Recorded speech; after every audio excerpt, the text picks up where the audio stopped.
તો ખેડૂત મિત્રો એ વાત તો તમને ખબર જ હશે કે જે પરિવારોમાં દાદા પિતા કે પરદાદા ખેડૂત હોય તો જ તેના પરિવારના સભ્યો છે તે જ ખેડૂત ગણાય છે। એટલે કે માત્ર વારસાઈથી જ ખેડૂત થઈ શકાય છે, જેના માટે તેમની પાસે જૂની કે નવી શરતની જમીન હોવી જોઈએ। એ સિવાયના અન્ય કોઈ લોકો ખેડૂત બની શકતા નથી। મહારાષ્ટ્ર અને ગુજરાતમાં ગણોત-ધારાના કડક કાયદાઓ છે, જ્યારે દેશના અન્ય રાજ્યોમાં આ કાયદો છે પરંતુ એટલો બધો કડક નથી। મોટાભાગના રાજ્યોમાં ગણોત-ધારાનો કાયદો ખૂબ જ સરળ છે, કોઈ મોટી ગૂંચવણ નથી, ઘણી બધી છૂટછાટ મળે છે। હાલમાં કોઈ પણ વ્યક્તિ સરળતાથી ખેડૂત બની શકતો નથી। આ આપણા ગુજરાત રાજ્યનો કાયદો છે દોસ્તો। તો ખેડૂત મિત્રો, આ વિડીયોની અંદર હું આપને જણાવવા જઈ રહ્યો છું કે ગુજરાતમાં હવે કોઈ પણ વ્યક્તિ છે તે ખેડૂત ખાતેદાર બની શકશે। તો શું છે સંપૂર્ણ કાયદાની સત્ય હકીકત, તેના વિશેની મહત્વપૂર્ણ માહિતી દોસ્તો હું આપને જણાવું તેના પહેલાં જે કોઈ પણ ખેડૂત ભાઈઓ અમારી ચેનલ ખેડૂત ઓનલાઈન પોઈન્ટ પર નવા છે તેમને વિનંતી કે ફટાફટ અમારી ચેનલને સબસ્ક્રાઇબ કરી લો, જેના લીધે મહત્વપૂર્ણ માહિતી આપને આ ચેનલના માધ્યમથી મળતી રહે। તો ચાલો દોસ્તો આજની આ વિડીયોને શરૂ કરીએ।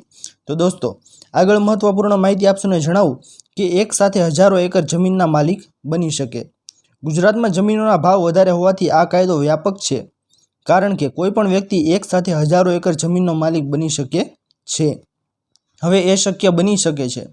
ગુજરાતમાં સરકાર ગણોત-ધારાના કાયદામાં ફેરફાર કરવા જઈ રહી છે, જેને પગલે કોઈ પણ ગુજરાતી ખેડૂત ન હોવા છતાં જમીન ખરીદી શકશે। આ માટે એક કમિટી પણ બનાવાઈ છે, જે તેનો રિપોર્ટ થોડા દિવસમાં સરકારને સોંપશે। તો આ કાયદો આવ્યા બાદ ખેતીની જમીન ખરીદવા માટે જન્મે ખેડૂત હોવું અનિવાર્ય નહીં રહે। એટલે કે જે કોઈ પણ વ્યક્તિ જન્મજાત ખેડૂત ખાતેદાર નહીં હોય તો પણ તે વ્યક્તિ ખેતીની જમીન છે તે ખરીદવા સક્ષમ રહેશે।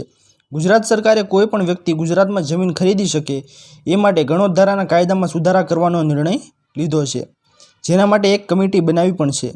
ગુજરાત રાજ્યમાં ખેતીની જમીનના નિયમ માટે ગુજરાત ગણોત વહીવટ અને ખેતીની જમીન અધિનિયમ 1948 અસ્તિત્વમાં છે। આ કાયદો જમીન સુધારાના ભાગરૂપે મુંબઈ રાજ્ય અસ્તિત્વમાં આવ્યું હતું ત્યારે ઘડવામાં આવ્યો હતો।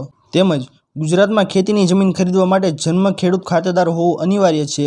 આ પરિસ્થિતિને કારણે ટાઉન પ્લાનિંગ, ઔદ્યોગિક વિકાસ કે અન્ય બિનખેતી વિષયક પ્રવૃત્તિ માટે બિનખેડૂત ઉદ્યમીને કલમ 63AA અને 65ખ હેઠળ પ્રક્રિયા અનુસરીને ખેતીની જમીન ખરીદી કરીને તેને બિનખેતીમાં રૂપાંતર કરાવવી પડે છે, જેમાં લાંબો સમય વ્યતીત થાય છે।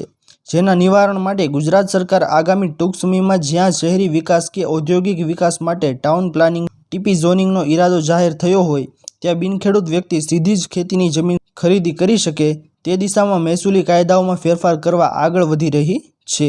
જોકે જમીન ખરીદનારને ખેડૂતનો દરજ્જો નહીં મળે, તેમજ જમીન ગઈ તો બિનખેડૂત બની જશો દોસ્તો। ગુજરાત રાજ્ય મુંબઈ રાજ્યમાંથી અલગ થવાથી આ કાયદો પણ અન્ય કાયદાઓની માફકમાં અમલમાં છે। આ કાયદામાં ગણોત-ધારાની કલમ 63 મુજબ કોઈ પણ બિનખેડૂત વ્યક્તિ કલેક્ટરની પરવાનગી સિવાય ખેતીની જમીન ધારણ કરી શકતો નથી। હવે શિક્ષણનો વ્યાપ વધવાથી મોટાભાગના ખેડૂતો શિક્ષિત થયા છે, પરંતુ આજે પણ ઘણા ખેડૂતોને કાયદાની જાણકારી ન હોવાથી કોઈ અસાધારણ સંજોગોમાં ધારણ કરેલ જમીન એટલે કે ખાતાની જમીન વેચી દે તો તે વ્યક્તિ બિનખેડૂત બની જાય અને તે બીજી જમીન ધારણ ન કરી શકે। તેથી દોસ્તો જો આ કાયદો આવ્યો તો કોઈ પણ વ્યક્તિ છે તે ખેતીની જમીન ખરીદી કરી શકશે। તો ખેડૂત મિત્રો, આપને શું લાગે છે કે આ કાયદો આવે તો તમામ લોકો માટે સારું થશે કે પછી આ કાયદો ન આવવો જોઈએ, એ જ કાયદો ચાલુ રહેવો જોઈએ કે જે કોઈ પણ ખેડૂત ખાતેદાર હોય તે જ વ્યક્તિ ખેતીની જમીન ખરીદી કરી શકે? જો દોસ્તો આ કાયદો આવ્યો તો ઘણા બધા બિલ્ડરો અને મોટા લોકો છે તે ખેતીની જમીનો ખરીદવા માંડશે અને નાના અને સીમાંત ખેડૂતો છે તેમની પાસે જમીન કદાચ નહીં રહે તેવું પણ કહી શકાય, કારણ કે જે મોટા બિલ્ડરો છે તે જમીનો ખરીદવા માંડશે મોટા ભાગની, તો જમીનોના ભાવ છે તે આસમાને પહોંચી જશે અને સામાન્ય ખેડૂત માટે એટલા બધા પૈસા કાઢવા તે ખૂબ જ અઘરું બની જશે। તો દોસ્તો આ હતી આજની મહત્વપૂર્ણ માહિતી।